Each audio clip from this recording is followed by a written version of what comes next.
In the summer of 1998, 32-year-old Catherine Gordon sat curled up on the couch with a book inside of her home in Atlanta, Georgia. Across the living room, her husband lifted their newborn baby, Jade, out of the bassinet and carried her toward Catherine to breastfeed. It should have been a sweet moment. Catherine thought about how amazing it was that she actually had a baby.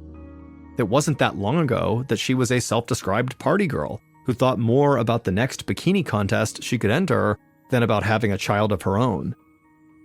But now, the former model, who once moonlighted as a bartender, was a stay-at-home mother with a husband in law school. They were now the model of respectability, and their little baby, Jade, completed their perfect little family. But Catherine didn't think being a mom would hurt so much. Every time Jade latched onto her breast for milk, Catherine felt a burning sensation tear through her chest. It hurt so much she could feel tears welling up in her eyes.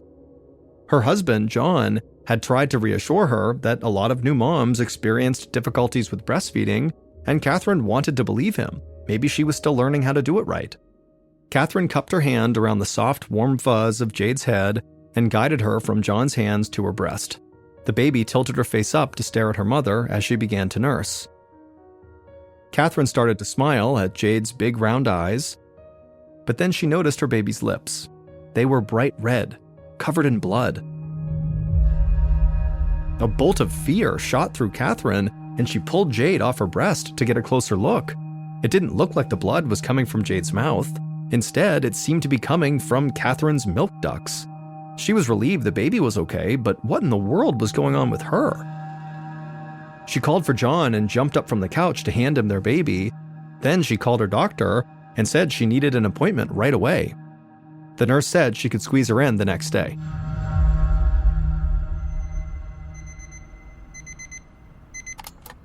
By the next morning, Catherine was exhausted.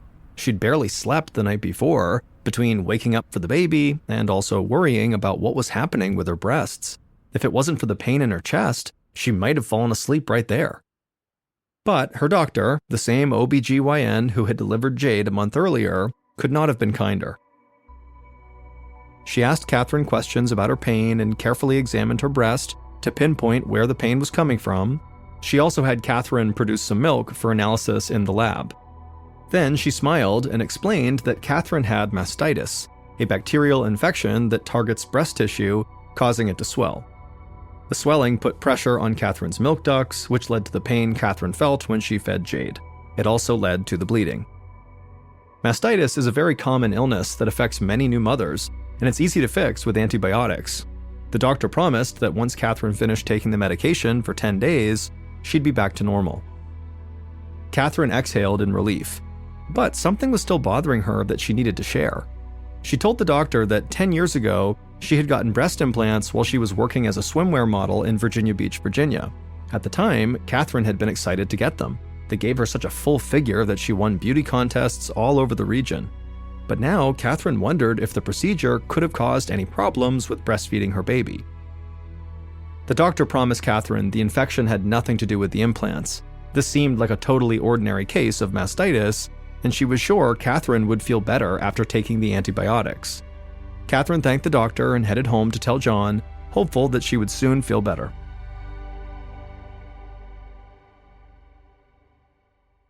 Three days after Catherine finished her course of antibiotics for her mastitis, she and John sat down to a big meal that she'd prepared. Catherine was feeling great and had put Jade down to sleep with no problems earlier in the evening. The antibiotics had taken away all the pain from breastfeeding, and she'd even felt good enough to go to the gym earlier in the week. It was rare these days that Catherine and John got to spend time alone, and now John was very eager to tell his wife about his busy day. Besides attending law school, John also managed a chain of restaurants and bars, so he was juggling a lot. He had always been a type A personality, never satisfied unless he had a new challenge. Catherine had worked hard too, both as a model and then also a sales rep, but now she was content to look after their home and be with the baby. She sometimes thought that there was something a little invisible about being a stay-at-home mom, but she still cherished this time with Jade, even if she did sometimes feel like she was just her husband's cheerleader. A few minutes into dinner, Catherine began to feel extremely tired. She glanced at the clock on the wall. It was only 8 o'clock, and normally she was still full of energy at this time. She tried her best to ignore the fatigue and concentrated as best as she could on what John was saying about his constitutional law class. She told herself that, long days with Jade were exhausting, and probably she just needed more sleep. But when Catherine and John finished eating their meals and they stood up to clear the table, Catherine felt so lightheaded that she immediately sat back down before she fell. As she sat there collecting herself, Catherine realized that her muscles were beginning to ache too. And so she hoped she wasn't now coming down with the flu right when she was finally cured of mastitis.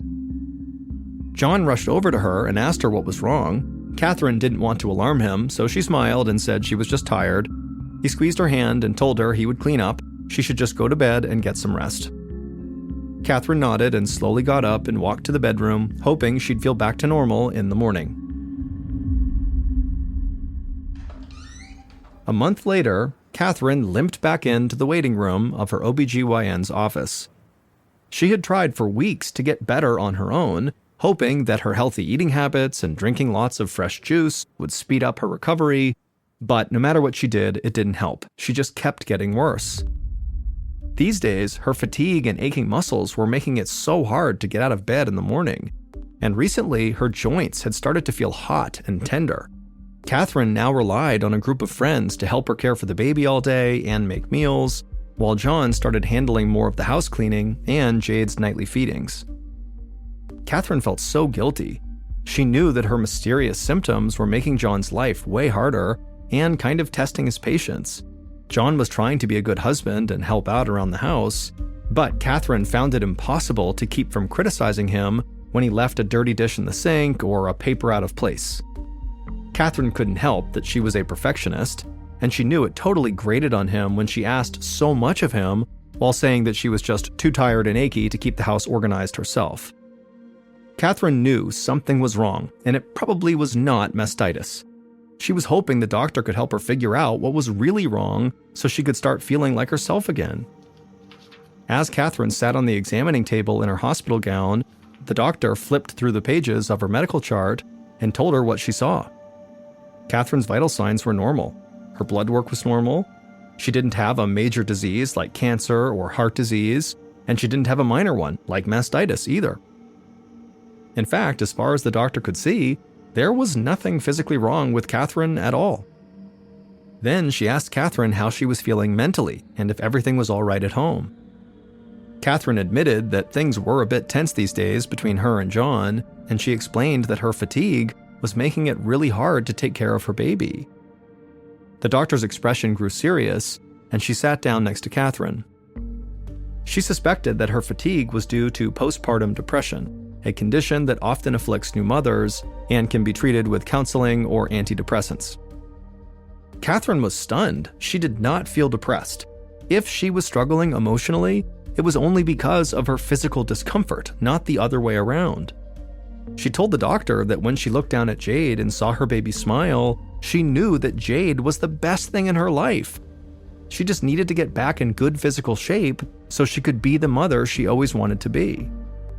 But the doctor made it clear that Catherine had it wrong. She was confident that the best way for Catherine to get better was to be treated not by her, not by the doctor's office, but by a therapist.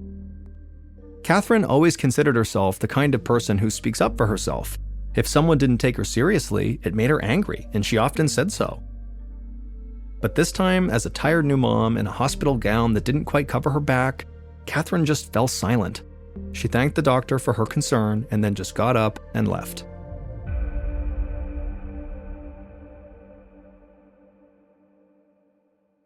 The next day, Catherine was at home playing with Jade on a mat next to the couch. She was dressed in her workout clothes and waiting for a babysitter to arrive. Even though she still felt achy and exhausted basically all of the time, she was determined to get back to the gym. She'd felt good working out while she recovered from mastitis, so she hoped that some gentle exercise would help her get her body back under control. A few minutes later, the doorbell rang. Catherine let in the babysitter and kissed Jade goodbye, then she slowly headed out to her car to drive to the gym. Once she got there, the familiar sounds of clattering gym equipment and people working out boosted Catherine's spirits.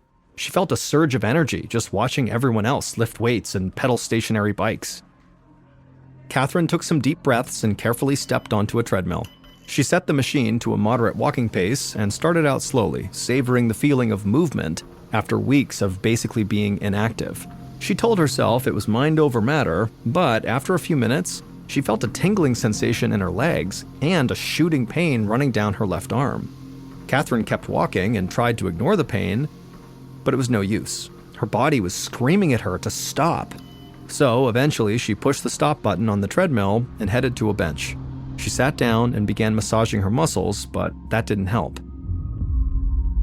Catherine shook her head in frustration. She had barely begun to work out, and now she was already in so much pain that she needed to grab her gym bag and head home.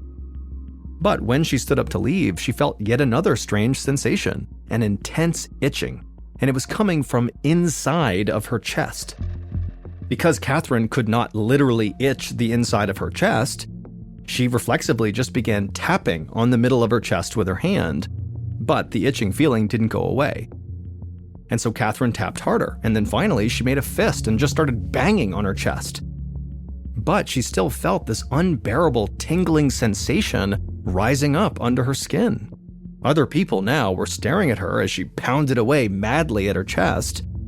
Finally, she dropped her fist in embarrassment when she realized everybody was staring at her, and then as quick as she could, she grabbed her things and headed out of the gym back to her car.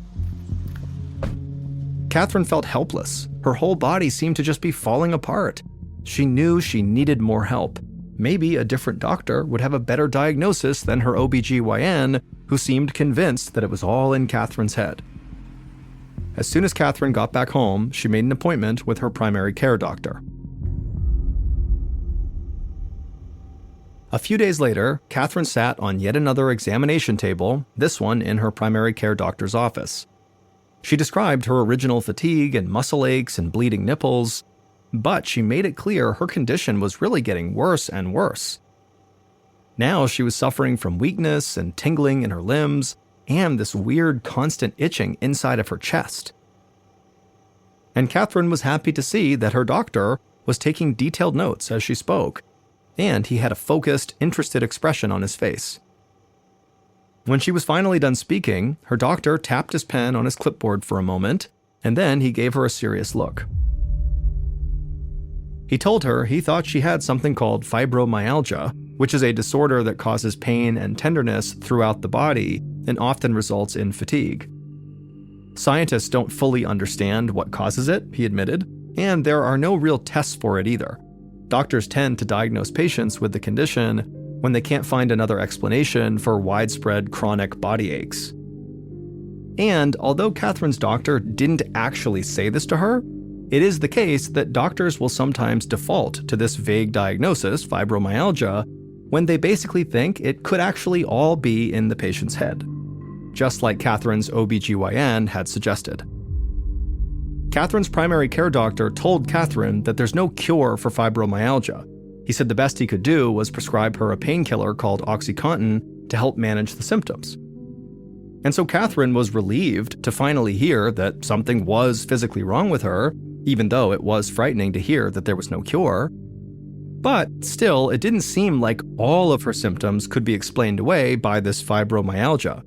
And so Catherine asked if there were any more tests he could run, or anything he could do at all to try to figure out any of the underlying reasons behind her pain. But the doctor shook his head and said no, and then stood up to end the appointment. He said the OxyContin would help her feel better, and that was the best he could do. And so as Catherine left his office, she started to feel like, once again, a doctor was casually writing off her symptoms rather than seriously looking into the root cause. She didn't know if she believed the fibromyalgia diagnosis any more than the postpartum depression diagnosis, and she wasn't sure she wanted to start taking OxyContin, which can be very addictive. Because even if it did help mask her symptoms, she knew it wouldn't actually help cure the underlying reason behind them. She wanted a cure, not just a temporary fix. Still, Catherine was enough of a dutiful patient that she did go to the pharmacy and she picked up the 4 pill bottles that were waiting for her, just in case. 2 months later, Catherine laid on the couch, completely exhausted. She had decided to follow her intuition and not take the OxyContin, but now her symptoms were getting so much worse. The aches were deeper in her muscles, the joint pain felt hotter and sharper, the numbness, tingling, and itching inside of her chest were nearly constant. On top of that, she was getting more tired than ever. She had just put Jade to bed, and now she didn't even have the energy to make dinner. So John was heating up some leftover pizza for them to eat. Catherine eventually heard the beep of the microwave, and so she dragged herself out to the kitchen. She winced in pain as she sat at the table while John silently served them their food. Catherine could tell he was mad, but she didn't really know what to say, so she just sat there quietly while they ate, and then she got up to do the dishes. But Catherine was in so much pain that she had to grip the side of the counter for support. John watched her silently and just shook his head. Then he told her that she had been complaining of aches and weakness for months, but she refused to do anything about it. 2 doctors had given her a diagnosis, but she had just rejected both and refused to follow their advice. He was exhausted too, and at his wits' end, trying to understand what was going on with his wife. In fact, he wasn't even sure there was anything actually wrong with her. Before she could say anything, John turned and walked out of the room. Catherine stood at the counter for another minute and then stumbled to a kitchen chair and just sat there crying for what felt like hours. Finally, she stopped crying and dried her face off with a napkin and told herself that she couldn't give up yet. Maybe there was still an answer for her out there, and even if she didn't have her husband's support, she'd continue to look for answers alone. She had to keep trying for Jade.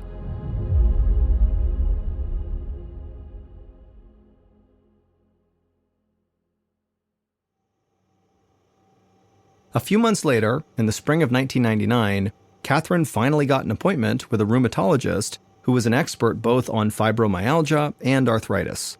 Since that fight with John in the kitchen, Catherine had gone out and seen various other doctors, but none of them had been able to help. But now, as she waited in this latest exam room, she felt hopeful that this specialist could solve her case once and for all. After a short wait, the doctor came in. He was an older man, and although he seemed like he knew what he was doing, she didn't like the way he called Catherine honey. She decided she would forgive his sexism if he could offer her something besides addictive painkillers as a solution. And he did. The doctor began scolding Catherine for not listening to what doctors had already told her. The problem is in your head. He had reviewed her charts, and as far as he was concerned, she didn't have a disease. And until she could accept that and get herself together, her personal life would continue to suffer. Partway through the doctor's lecture, Catherine just stopped listening, like when she was getting scolded as a kid. She felt humiliated and desperate and mad. She knew there was something physically wrong with her, but she was now starting to feel her will to fight slipping away. And she knew the doctor was right about one thing. Her marriage was crumbling under the weight of her sickness. Catherine pushed herself up from her chair and silently left the office. She walked slowly to her car, having to stop periodically to lean against the wall to rest.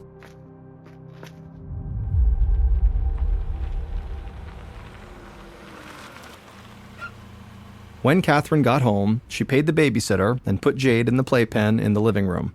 Then she lay down on the couch and watched as her little daughter crawled around the space. Jade was nearly 1 year old, and Catherine loved to see her blossoming into a little toddler. But watching from the couch also made Catherine feel guilty and totally inadequate. She wanted to play with her little girl and crawl around on the floor with her, but she just couldn't. Catherine told Jade how beautiful and special she was, but to her surprise, the words that came out of her mouth sounded funny, almost like she was drunk. She sat up straight and tried to speak normally, but again, the words that tumbled out were ragged and slow. And so Catherine thought to herself, oh my God, I can't even talk anymore. Catherine started to feel a rising sense of panic. If her symptoms got much worse, she wouldn't be able to care for her baby at all. As the sun faded, Catherine managed to feed Jade and get her to sleep. She promised herself that she would clean up the baby's mess in the living room, but first she just needed to lay back down on the couch. An hour later, the front door opened and her husband, John, walked in. Catherine was still laying on the couch, tucked underneath a blanket, and she could immediately feel her husband's disapproval as he stared at her and then also at the messy room all around her. John dropped his bag and sat down next to Catherine. He told her enough was enough. It was time to suck it up and get herself together. Catherine felt tears roll down her face, but she didn't have the energy to respond. They'd had this conversation over and over again, and it always arrived at the same place, with John not believing her. And she just did not have the energy to fight anymore. So she just laid there, letting tears stream down her face. John didn't say anything more either. After a minute, he just got up and left. As Catherine lay there alone, she felt something shift inside of her. She'd been fighting with her doctors, her husband, and her body for months. She realized that she'd gotten to the end of her rope. After 10 months of fighting, she felt hopeless, alone, and totally out of options. Catherine could not keep living like this.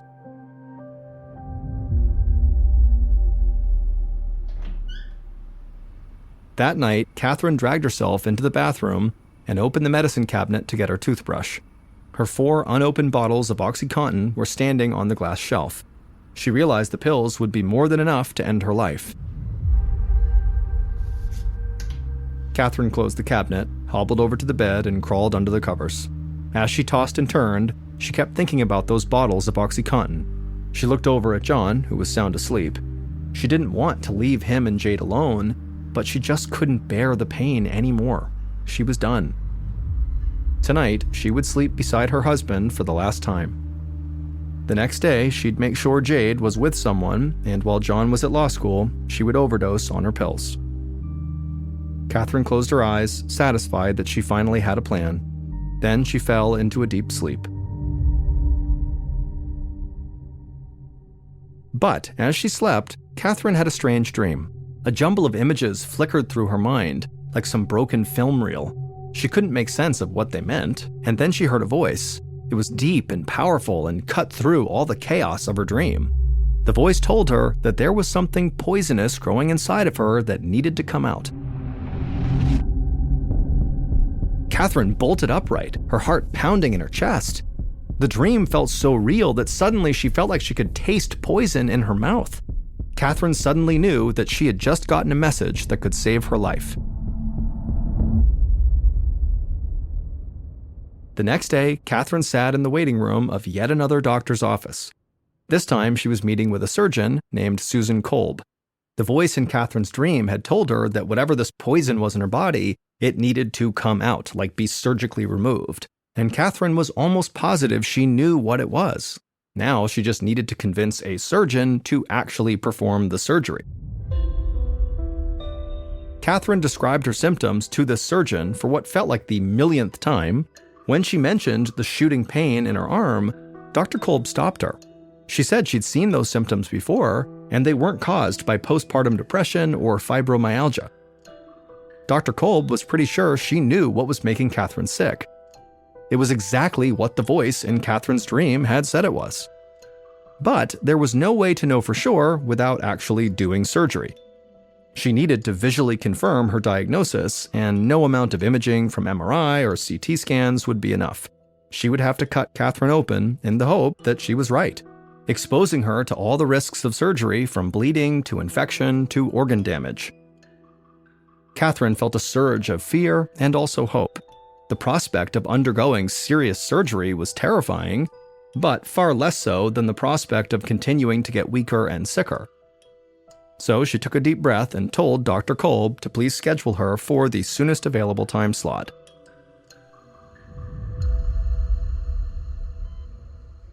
Three days later, Catherine lay on an operating table at a local hospital.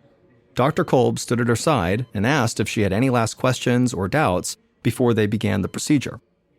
Catherine confirmed that she didn't, and Dr. Kolb nodded to the anesthesiologist.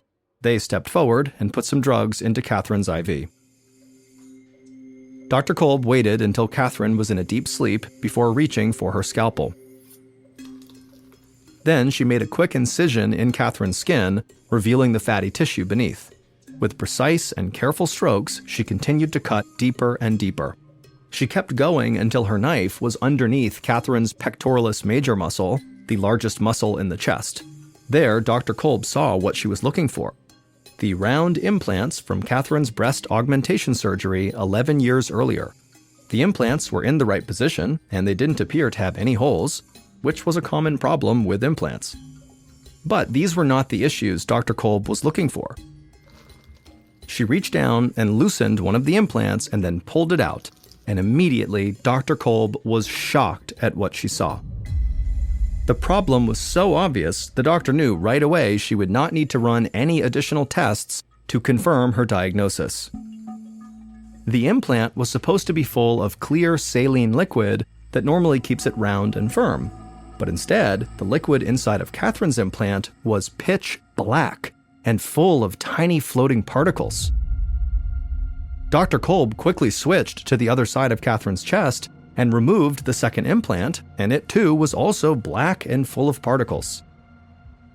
Dr. Kolb told her astonished surgical team that she had found what was making Catherine sick, and the cause was as shocking as it was unlikely. It would turn out Catherine's breast implants were full of a black mold, the same kind of fungus that grows in people's bathrooms. The contamination probably began about 10 months earlier, right after Catherine's breasts began bleeding as she was feeding Jade.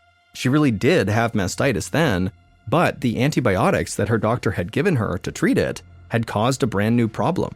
The drugs had cleared up the mastitis, but they did their job almost too well. They also killed healthy bacteria inside of Catherine's body that helped protect against other infections.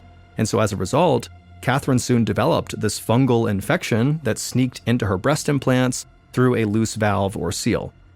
From there, the fungus started breeding inside of the liquid saline of the implants and began releasing a steady stream of poisonous toxins back into Catherine's body that were making her very sick.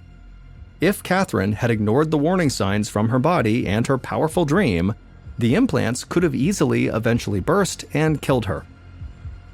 But she listened to the voice in that dream, and it saved her life. Dr. Kolb put Catherine on a 2-month course of a common antifungal medication called fluconazole. After it was completed, Catherine felt much better. It was a long road to recovery, but eventually, Catherine would feel totally normal. She and John were able to work through the relationship issues that manifested during her illness, and they would actually go on to write a book together about relationships. 2 months after her implants were removed, Catherine became pregnant with her son, Cole. She continues to live a healthy life with no long-term effects from her fungal infection.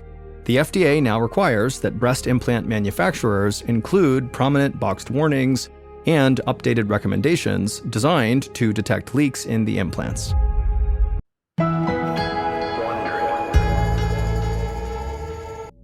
In the spring of 2017, Antonio Navarrete was on top of the world. Just a year earlier, the 21-year-old Florida resident had met the love of his life, a young woman named Daisy Martinez. And now, Daisy was pregnant, and so she and Antonio were very excited about starting a family together. For the time being, Antonio and Daisy were living with Antonio's parents in his hometown of Waimama, which is a quiet rural suburb just south of Tampa. But Antonio had a bright future ahead of him. Ever since he had graduated high school, he knew what he wanted to do with his life. He wanted to be an auto mechanic, and he had the skills to do it. From the time he was a toddler, he had always been obsessed with cars, breaking apart his toy cars and putting them back together, and then as he got a little bit older, he began drawing these very intricate drawings of cars that he loved or designs for new cars. And then when he was a teenager, he began actually tinkering around with real cars until he finally acquired a car of his own. It was a white Chevy lowrider pickup truck that he tricked out with all these fancy lights and special rims and this huge sound system that took up most of his back seat. It was thanks in part to this truck, which he nicknamed Casper, that Antonio, who was too shy to be much of a ladies' man, met up with Daisy in the first place. Antonio had driven Casper to a local car meetup for other car enthusiasts, where you could basically park your vehicle and you could walk around and see what other people did to upgrade or enhance their vehicles. And so while Antonio was there, he was walking around when he saw on the far side of this meetup, there was this unbelievably beautiful young woman, and he found himself just staring at her. He couldn't help it. And this young woman, who was Daisy, she eventually would look up and she would smile at him, and the rest, as they say, was history. 6 months later, not long after Daisy had moved in with Antonio at his parents' house, and the couple had announced to their delighted families that they were going to have a baby, Antonio got yet another good piece of news. He'd landed a good job with a company that did maintenance work for Tampa Electric Company's Big Bend power plant, which was located in Apollo, Florida, which was about 10 miles to the east of Antonio's parents' home. Now, this was not Antonio's dream job. He still very much wanted to eventually become an auto mechanic, but this job paid $12 an hour, nearly double what he was used to making. And so with this job, he and Daisy would finally be able to raise enough money to get a place of their own, hopefully before the baby arrived that fall. Also, Antonio had been told by other people who worked at this company that this was actually a really easy job, that pretty much you just rolled around on golf carts all day picking up trash. It was perfect. A few weeks later, on June 24th, Antonio found himself driving in his truck to the Big Bend power plant for his first day on the job. As he drove, he would have glanced over at the picture of Daisy he had taped to his dashboard. She was the only woman he had ever loved besides his mother. When Antonio arrived at the Big Bend power plant, he was totally amazed at just how enormous this thing was. It was basically this huge factory that sat right up against the water, and there were 4 huge smokestacks coming out of the ceiling of this factory with white smoke billowing out of them. This plant produced electricity, and they did this by burning coal. This process was done in 4 distinct units that were inside of this factory that Antonio was looking at. And each of these units is comprised of a humongous boiler, which is basically a 12-story tall oven. And so coal is loaded into this huge boiler, and it burns at the bottom of the boiler, creating some steam. And that steam goes up the boiler and begins to turn these huge turbines, creating the electricity. And then the steam just continues up the boiler and then out its respective smokestack into the air. In newer units, the airborne ash, which is a natural byproduct of burning coal, is captured inside of the boiler.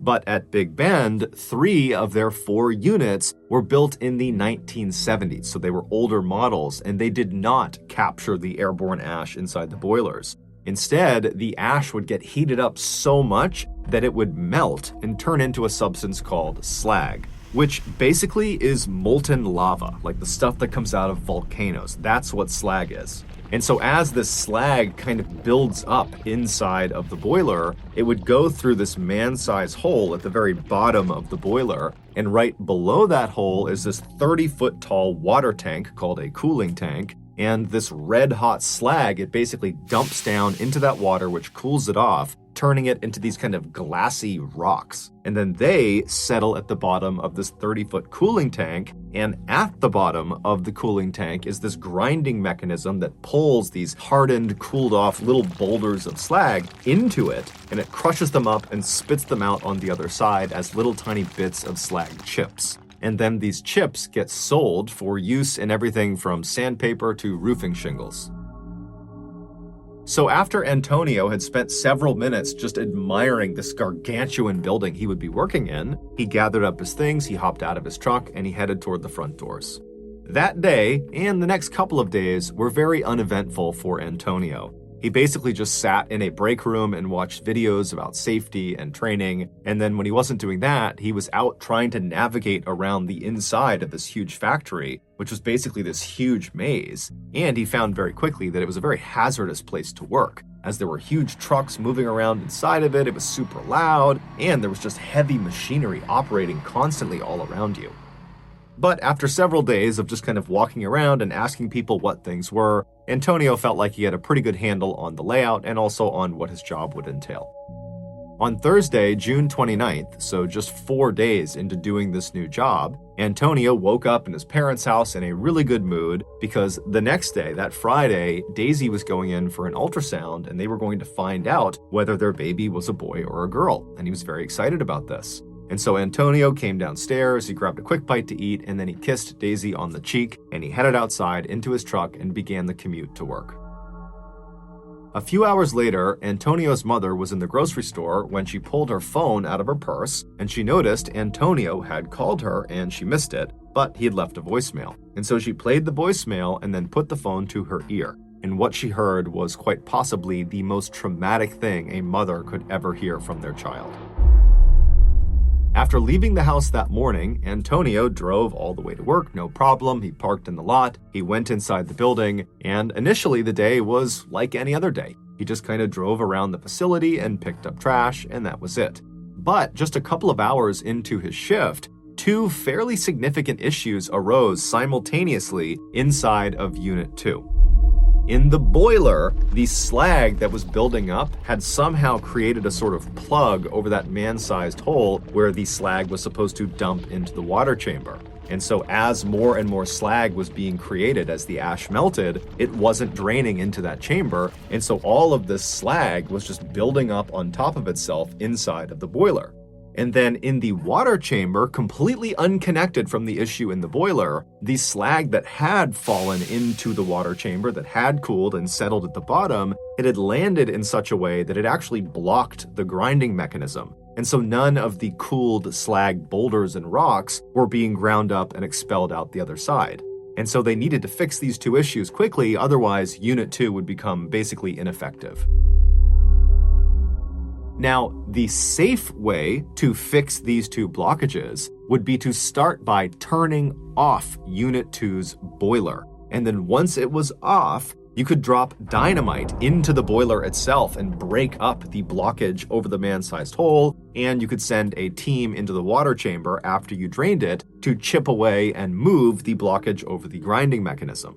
However, turning a boiler off at a power plant is extremely expensive. And so the Tampa Electric Company decided, you know what, let's just have them fix these blockages without turning the boiler off.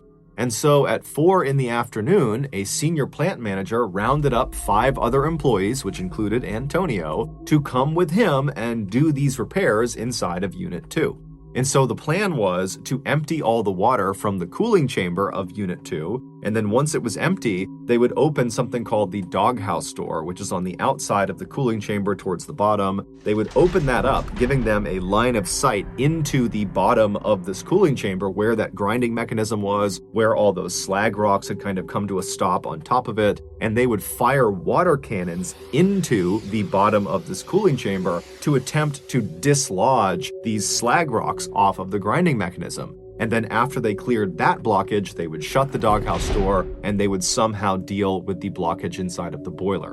But that felt like a secondary issue. They needed to make sure the grinding mechanism was cleared before they did anything else. Now, you need to understand that this company had asked their employees to do this type of repair before, to do it with the boiler still on, and in the past, nothing bad had ever happened, and so these 6 guys, including Antonio, must have thought this was just totally routine, that we would never be asked to do something like this if it was extremely hazardous. But it would turn out, what they were doing, making these repairs with the boiler still on, was quite possibly the most hazardous thing they could possibly do at this plant.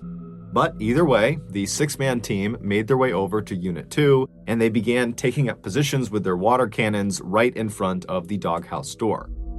Antonio's job for this operation was actually not to be involved in getting the slag free. He was just going to be there to clean up during and after the operation. And so he stood kind of in front of the doghouse door, but maybe 10 or 15 feet back, just kind of standing back, watching the other guys do their jobs.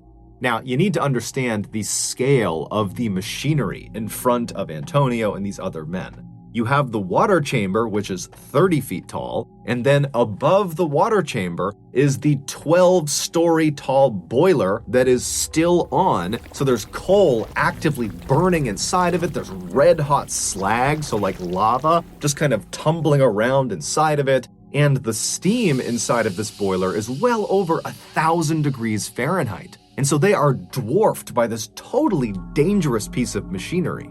But eventually, their operation begins. The senior plant manager has the water chamber drained, and then after it's empty, they open the doghouse door, and Antonio watched as the other 5 men took turns with their water cannons, firing them through the store at the big slag rocks that are sitting on top of the grinding mechanism. And it wasn't really working that well, but they were starting to make some progress. And Antonio likely was just kind of getting bored waiting for this to be over because there really wasn't much for him to do. There wasn't much cleanup. And then as he's standing there, something horrible happened. Because the boiler had been left on, all that ash was still getting melted and turned into slag. And the slag was not being drained because that plug had formed over the man-sized hole in the boiler. And so you have all this slag that's building up, it's getting heavier and heavier and heavier. And about 20 minutes into their cleanup operation, the weight of all that slag broke through that plug, immediately creating an opening where all this red-hot slag, this lava, came tumbling down. It rebounded on the back end of the empty water tank and shot out of the doghouse door like a tidal wave of hellfire. And in seconds, thousands of gallons of this lava-like substance was all over all 6 men. It was like a wave going over them. And then after the slag hits the ground, they were all standing in 6 inches of basically lava that stretched in 40 feet in any direction. Now, unlike trying to run in, let's say, mud or deep water where you're just kind of moving slowly, every step you take in this slag, basically your foot melts into the slag. So with every step, your shoe melts, then your skin melts, then your bones melt into this substance. And so all these men, after immediately being hit with this stuff and catching on fire, literally, they likely tried to start running, but it was like their bodies were slowly consumed by this slag feet first. And so Antonio tried to run like the rest of them, but he couldn't go anywhere and he fell onto the slag. So he's laying on his side, and as he's melting and burning to death, he reaches into his pants pocket with his free hand and he pulls his phone out and he calls his mother. She doesn't pick up, and so he leaves her a voicemail, and all he says is, "Mom, I'm burning. Please call the cops. Please, Mom." And in the background of this voicemail, all you hear is the hissing sound of the steam and slag pouring out of the boiler. In total, 5 of the 6 men that were a part of this repair operation would be killed from this tidal wave of slag. Antonio would be one of them. Tampa Electric would end up paying out a settlement to each of the families of the deceased.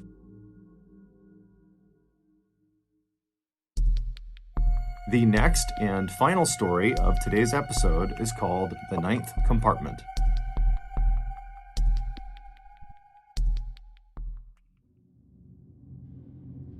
On the morning of August 12, 2000, 33 of Russia's best naval warships stopped inside of a particular section of the Barents Sea.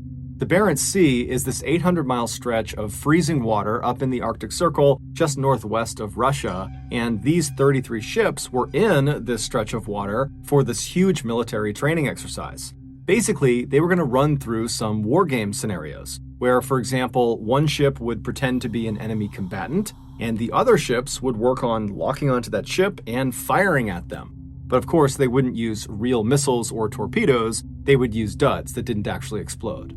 And so around 9 a.m., the man who was in charge of this entire operation, his name was Admiral Popov, and he was actually on board one of these 33 ships. He authorized one of the submarines that was out there to shoot 2 of their dummy torpedoes at a target, an enemy combatant, which was actually just one of the other ships. And so as soon as he did this, he was authorizing the start of this multi-day long exercise. And so all day and all night, they're doing these war game scenarios. And by the following morning, so 24 hours into this exercise, Admiral Popov stepped away from the action to speak with Russian reporters on the phone. And during this interview, he tells them that so far, the training exercise is going exactly to plan and that it looks like it will ultimately be a huge success. However, there was a problem. At the same time, Admiral Popov is giving his remarks to the reporters about how well this exercise is going, the family members of some of the crews that were out there as part of this exercise, they heard a rumor that the exercise was not going to plan, that in fact, something bad had happened to one of the ships. But none of the family members had any more information beyond that. Even though this rumor was just that, a rumor, the family members of these crews that are participating in this exercise, they naturally became very worried. And so they all, that morning, began calling the naval base where the 33 ships had originated, asking for more information. And the phone operator on the base that was receiving all of these calls that morning at first was telling these family members that no, nothing's going on, I haven't heard anything, there's no issues. But eventually, this phone operator let slip that in fact they too had heard the rumor that something bad had happened, and they think it actually might be true. But when this family member who heard this pressured the phone operator for more information, the operator clammed up and said, I can't give you anything else. And so at that point, the family member hung up the phone and called the media and told them what was going on. And the media, as soon as they had the story, they went right to Admiral Popov and they said, hey, can you address this rumor? And he didn't. He did not respond to any of the media's inquiries. And in a weird way, that was kind of reassuring to the family members of these crews because they're thinking, if Admiral Popov is just kind of ignoring this rumor and he's staying out there out on the Barents Sea still conducting this exercise, then certainly nothing bad could have happened, right? And so for the rest of that day, Sunday, the family members of these crews and the media just kind of did nothing because there wasn't anything else to do besides wait to see if there was any new news coming out of this exercise. And the following day, on Monday the 14th, so 48 hours after the start of this training exercise, there would be news. Russian officials would go on TV and they would address the rumor by saying, well, yeah, it is true. Something did happen out during this exercise. The Kursk, which was the name of one of the submarines that was one of the 33 ships that was part of this exercise, they experienced some minor technical difficulties that forced them to ground their vessel at the bottom of the Barents Sea. But don't worry, this is normal. We're in touch with them through the radio. Everybody is fine. We are pumping air and power into their submarine, and before long, we will have them back on the surface. There's nothing to worry about.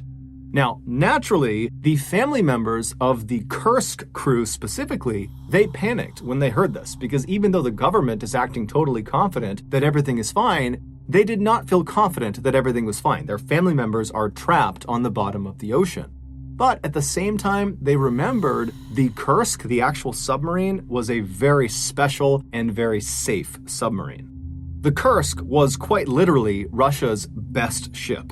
They had spared no expense on it. It was extremely expensive. And it was massive. It was bigger than 2 football fields put together. And it was constructed out of this very specialized, highly reinforced steel that allowed it to take a direct hit from a torpedo and just keep on going, no problem. It was also outfitted on the inside with all the latest and greatest technology. And so if you were going to be stuck at the bottom of the ocean inside of a submarine, you would want to be stuck inside of the Kursk. And so the families took solace in that. But over the next couple of days, despite the government reassuring everybody in the news that everything was fine, it's totally minor, we're going to have the Kursk up in no time, despite all that, the Kursk still had not been raised to the surface. And the government was not giving the families or the media any new information. And so in this kind of void of no real information, the families began to panic and the media began to speculate. Did the Kursk really suffer from minor technical difficulties like the government was saying? Or was this something more serious?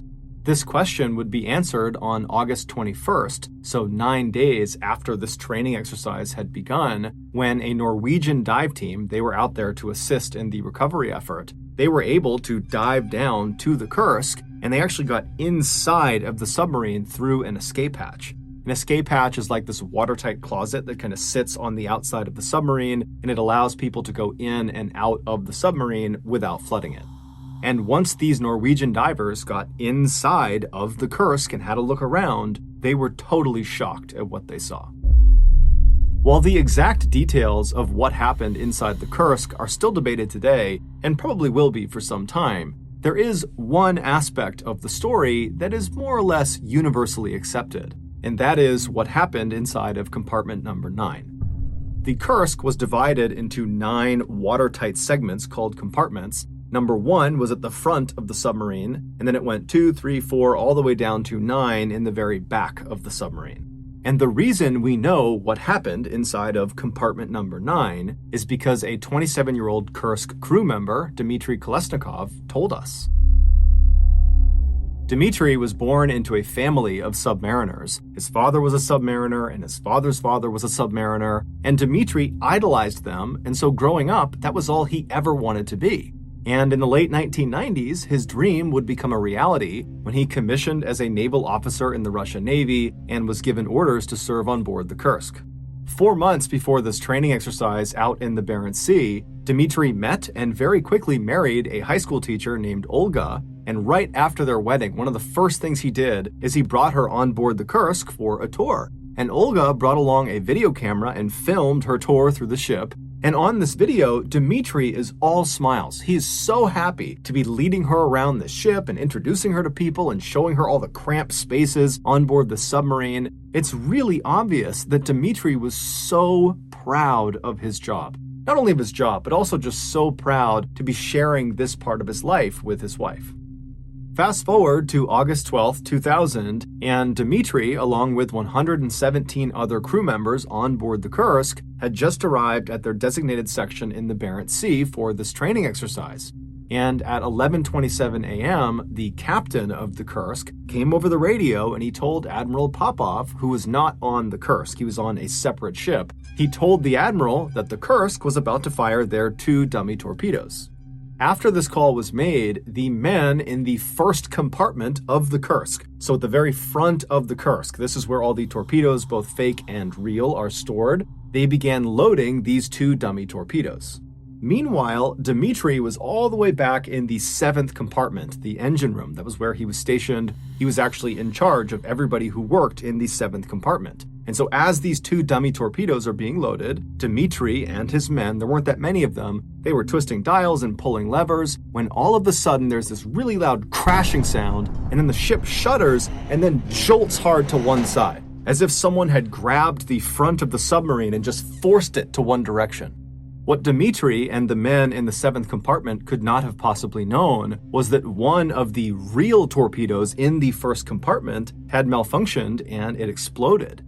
But because of how well built the Kursk was, how strong the exterior walls were, this torpedo, as advertised, did not puncture through it. It did a lot of damage and caused a massive fire, but the sub was not sinking. So back in the 7th compartment, Dmitry, he stands up from being jostled to the ground, and the alarms are going off and everything is totally chaotic. Everyone's asking what's going on. And Dmitry, he takes charge and he tells his men to follow the emergency protocol, which was to seal the watertight doors of your compartment. And so in this case, he sealed both the doors, one leading to the 6th compartment and the other leading to the 8th compartment. There's a lot of reasons for why they do this, but in essence, if there's a leak somewhere in the submarine, by sealing off your compartment, you protect yourself from being flooded. As Dmitry and his men are sealing these 2 doors, they would have begun to see and smell smoke as it came in through the ventilation ducts because there was now this uncontrolled fire raging at the front of the submarine. They also would have felt the submarine suddenly pitch upward at a very steep angle as the captain of the Kursk desperately tried to surface. But before they could reach the surface, that uncontained fire reached the other live torpedoes, and it set off this almost instantaneous chain reaction of explosions. This second collective blast killed virtually everyone in the front half of the submarine. Either the blast itself blew them apart, or once this hole in the front of the submarine, because the second blast did puncture the walls, once that hole was created, all this Arctic water began flooding into the submarine. So if you didn't get killed by the blast, you very quickly drowned. The only people who survived the 1st and 2nd explosions were anyone in the 6th compartment going backwards, so 6, 7, 8, and 9. And so Dmitry and the other men in the 7th compartment, they would have been definitely badly shaken up from that 2nd explosion. That completely rocked the submarine and sent them tumbling all over the place, but they would have been very alive and very aware of the terrible situation they were in. And so I would imagine that Dmitry and the others tried to grab onto any of the piping or anything they could as the submarine, because the control tower has been destroyed, just angled straight down and began careening downward. At 11:32 a.m., just 4 minutes after that initial explosion, the Kursk slammed nose first into the ocean floor 350 feet below the surface, and then the back half of the Kursk came down to rest. We don't know exactly what happened on board the Kursk for those first 2 hours after they hit the ocean floor. What we do know is they had power, so there was light inside of the submarine. Also, the air purifiers were still working, so despite the chemicals and smoke that was in the air, it was relatively easy to breathe. During those first 2 hours, we also know that at some point, Dmitri and the other men in his compartment must have heard banging coming from the 6th compartment, because remember, they had sealed off the doors both to the 8th and the 6th compartment, and so Dmitri decided to break emergency protocol, and he opened the door to the 6th compartment to allow any of the survivors that were banging on the door to come into their compartment. And when Dmitri and his men opened that door and looked into the 6th compartment, they would have seen that it was rapidly flooding, and most likely anybody forward of that compartment, so 5, 4, 3, 2, 1, they were already dead. By 1:30 p.m., Dmitri and his men in the 7th compartment and the other survivors from the 6th compartment, they were forced to retreat from the 7th over to the 8th compartment and then finally into the 9th compartment because of flooding. Even though they had sealed off their watertight doors, the walls were no longer watertight because this huge explosion had sent shrapnel flying down the body of the submarine, puncturing holes in all of the walls. And so it didn't matter if you shut your watertight door. Eventually, as one compartment would fill up, it would begin leaking through all the cracks in the walls. And so Dmitri and all of the people he was with, they would have been very aware of that. And so by the time they got all the way back to the 9th compartment, the very back compartment, there was nowhere else to go. The water was going to eventually reach them, and they were doomed unless they got rescued or if they left out of the escape hatch. Despite how absolutely terrifying this situation must have been, Dmitri remained calm. In fact, he was so calm that he pulled out a piece of paper as he's sitting in this cramped 9th compartment with these 22 other men, and he writes the date and time in the corner, and then he begins to kind of describe what had happened. He talks about there being an explosion, and he thought he and these 22 men were the only survivors, and he says they're now trapped in the 9th compartment, and they have to wait for rescue. He also talks about how they had considered going out the escape hatch, but apparently it hadn't worked.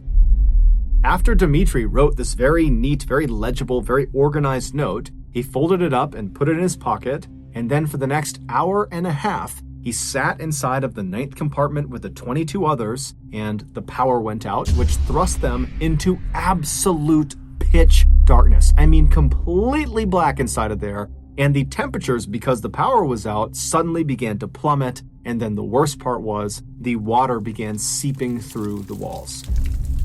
And so Dmitri and the other men, they would have known that it's just a matter of time before this room fills completely with water, and there is nowhere to go. And so with the water rising all around them, Dmitri pulls that paper back out of his pocket and he adds to the note. And this time, his handwriting is barely legible. And it's because he's probably suffering from hypothermia, so he's shaking. He can't see what he's writing. In fact, he writes the words, "I'm writing blind," to indicate it's totally dark in the room. And in this second note he leaves on this piece of paper, which was dated and time-stamped an hour and a half after the first one, Dmitri indicates that he does not think he's going to survive. It's very clear none of them think they're going to survive. Then, with the remaining space on this piece of paper, Dmitri writes this very loving and very thoughtful message to his wife and his family saying goodbye, and then his final words on this note are, "Regards to everybody, no need to despair, Kolesnikov." After he wrote this second message on this note, he folded the paper up, put it in his breast pocket, and then in total darkness, listening to the sound of water rushing into the room, he and the other 22 damned souls prepared to die. We don't know how long Dmitri and the other 22 men survived in Compartment 9, but experts say the entire Kursk submarine was completely flooded 8 hours after the initial explosion. One of the most heartbreaking aspects of this case is that Dmitri and these 22 other men could have potentially been saved if the Russian response was a little bit more urgent and coordinated. Despite 2 of the ships, including the ship that Admiral Popov was on, hearing and feeling the second explosion that the Kursk experienced, nothing was done about it. It was reported, but no one really did anything. And then when no one could get in touch with the Kursk after they had said they were going to fire those 2 dummy torpedoes, everybody else, all the other ships, Admiral Popov, they all just said, you know what, I'm sure it's just their radios and they're fine and they'll be in touch soon. And so it wasn't until later that evening when the Russian Navy even figured out there was a major problem with the Kursk, that the Kursk has vanished. And then it would be several hours before they even got a rescue submersible in the water down to the Kursk. And then once it was down there, they could not latch onto the escape hatch on the submarine. And so even if there were survivors inside of the submarine, they would not have been able to exit into this rescue submersible. And so for days and days, the Russians struggled to try to get inside of the submarine and kept turning down foreign aid from Norway, from America, from Great Britain. And then finally, 9 days after the Kursk had sank, the Russians did accept foreign aid. And that's when the Norwegian dive team, they went down and they were able to open up the escape hatch. And when they went inside the submarine, they saw it was completely flooded. There were bodies floating everywhere. And that's when ultimately Dmitri's body was found, and they found that note tucked in his breast pocket. Russia would go on to award the entire crew of the Kursk with the Order of Courage, which is a very significant military award. And the families of the crew of the Kursk were given 10 years' salary each. They were also given free housing in any Russian city, and their children would all have their college education.